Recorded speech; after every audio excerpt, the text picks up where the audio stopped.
Sesudah itu terjadilah yang berikut. Absalom bin Daud mempunyai seorang adik perempuan yang cantik.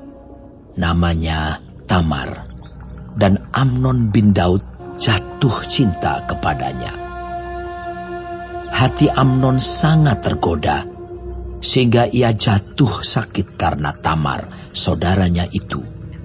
Sebab anak perempuan itu masih perawan, dan menurut anggapan Amnon, mustahil untuk melakukan sesuatu terhadap dia. Amnon mempunyai seorang sahabat bernama Yonadab, anak Simea, kakak Daud. Yonadab itu seorang yang sangat cerdik.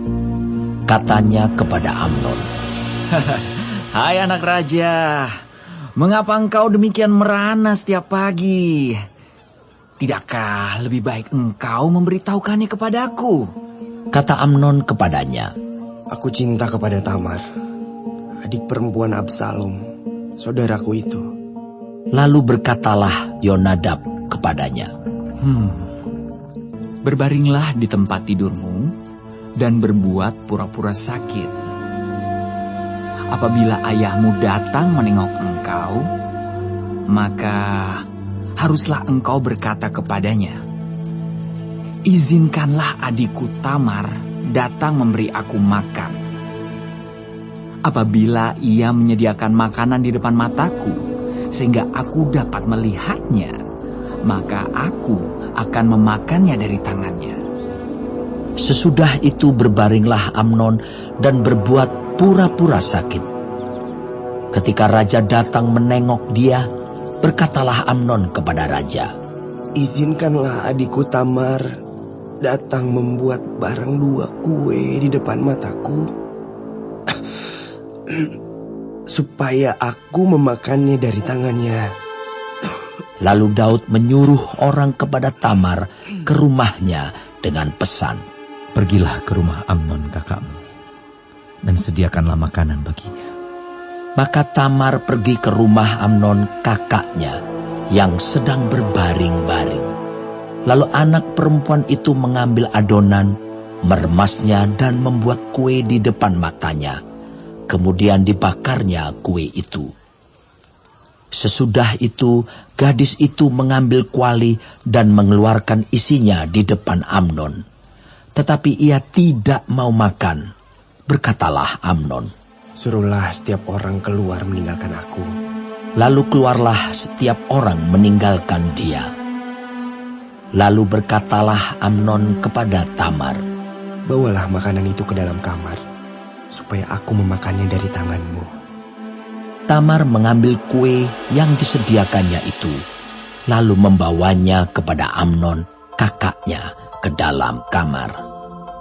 Ketika gadis itu menghidangkannya kepadanya, supaya ia makan, dipegangnyalah gadis itu dan berkata kepadanya, "Marilah tidur dengan aku, adikku." Tetapi gadis itu berkata kepadanya, "Tidak, kakakku.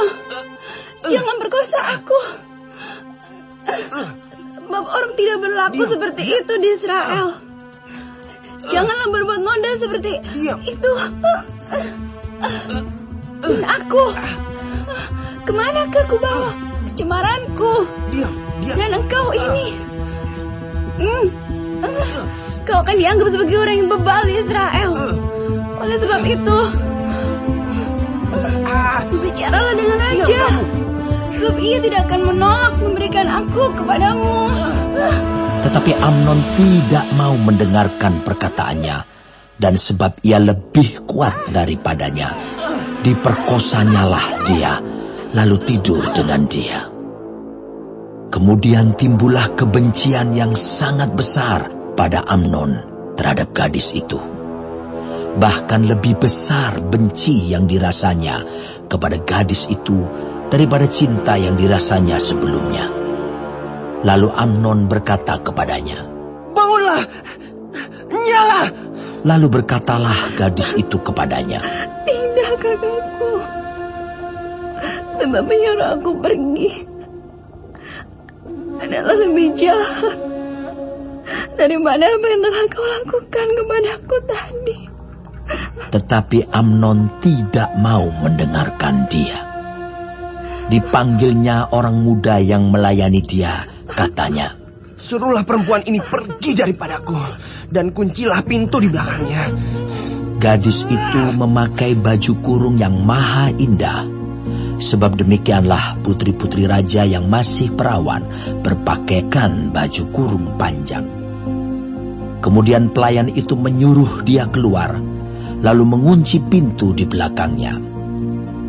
Lalu Tamar menaruh abu di atas kepalanya, mengoyakkan baju kurung yang maha indah yang dipakainya, meletakkan tangannya di atas kepalanya, dan pergilah ia sambil meratap dengan nyaring. Bertanyalah Absalom kakaknya kepadanya, "Apakah Amnon, kakakmu itu, bersetubuh dengan engkau?" "Maka sekarang adikku, diamlah saja. Bukankah ia kakakmu? Janganlah begitu memikirkan perkara itu." Lalu Tamar tinggal di rumah Absalom kakaknya itu seorang diri. Ketika segala perkara itu didengar Raja Daud, sangat marahlah ia. Dan Absalom tidak berkata-kata dengan Amnon, baik tentang yang jahat maupun tentang yang baik. Tetapi Absalom membenci Amnon, sebab ia telah memperkosa Tamar, adiknya. Sesudah lewat 2 tahun, Absalom mengadakan pengguntingan bulu domba di Baal Hazor, yang dekat kota Efraim. Lalu Absalom mengundang semua anak raja. Kemudian Absalom menghadap raja, lalu berkata, "Hambamu ini mengadakan pengguntingan bulu domba. Kiranya raja dan pegawai-pegawainya ikut bersama-sama dengan hambamu ini." Tetapi raja berkata kepada Absalom, "Maaf anakku, jangan kami semua pergi, supaya kami jangan menyusahkan engkau." Lalu Absalom mendesak, tetapi raja tidak mau pergi. Ia hanya memberi restu kepadanya. Kemudian berkatalah Absalom, "Kalau tidak, izinkanlah kakakku Amnon pergi beserta kami." Tetapi raja menjawabnya, "Apa gunanya ia pergi bersama-sama dengan engkau?" Tetapi ketika Absalom mendesak, diizinkannyalah Amnon dan semua anak raja pergi beserta dia.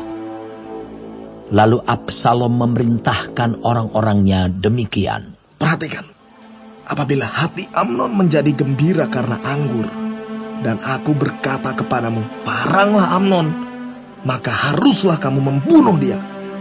Jangan takut. Bukankah aku yang memerintahkannya kepadamu? Kuatkanlah hatimu, dan tunjukkanlah dirimu sebagai orang yang gagah perkasa." Orang-orang Absalom memperlakukan Amnon seperti yang diperintahkan Absalom. Lalu bangunlah semua anak raja itu. Mereka menaiki bagalnya masing-masing dan melarikan diri. Mereka masih di tengah jalan ketika kabar sampai kepada Daud demikian, "Absalom telah membunuh semua anak raja. Tidak ada seorang pun dari mereka yang lolos." Lalu bangunlah raja, dikoyakkannya pakaiannya, dan berbaring di lantai. Dan semua pegawainya yang hadir padanya mengoyakkan pakaian mereka. Maka berbicaralah Yonadab, anak Simea, kakak Daud, katanya, "Janganlah tuanku menyangka bahwa semua orang muda anak-anak raja itu telah dibunuh. Hanya Amnon yang mati. Sebab hal itu telah terlihat pada air muka Absalom sejak Amnon memperkosa Tamar adiknya. Jadi, janganlah tuanku raja menaruh pikiran dalam hatinya bahwa semua anak raja itu sudah mati. Sebab hanya Amnon yang mati." Absalom melarikan diri. Ketika orang yang berjaga-jaga melayangkan pandangnya, maka terlihatlah olehnya sejumlah besar orang datang dari jurusan Horonaim sepanjang sisi pegunungan. Berkatalah Yonadab kepada raja, Lihat, anak-anak raja datang. Benar seperti kata hambamu ini. Baru saja ia habis berkata, datanglah anak-anak raja itu. Mereka menangis dengan suara nyaring. Juga raja dan semua pegawainya menangis dengan amat keras.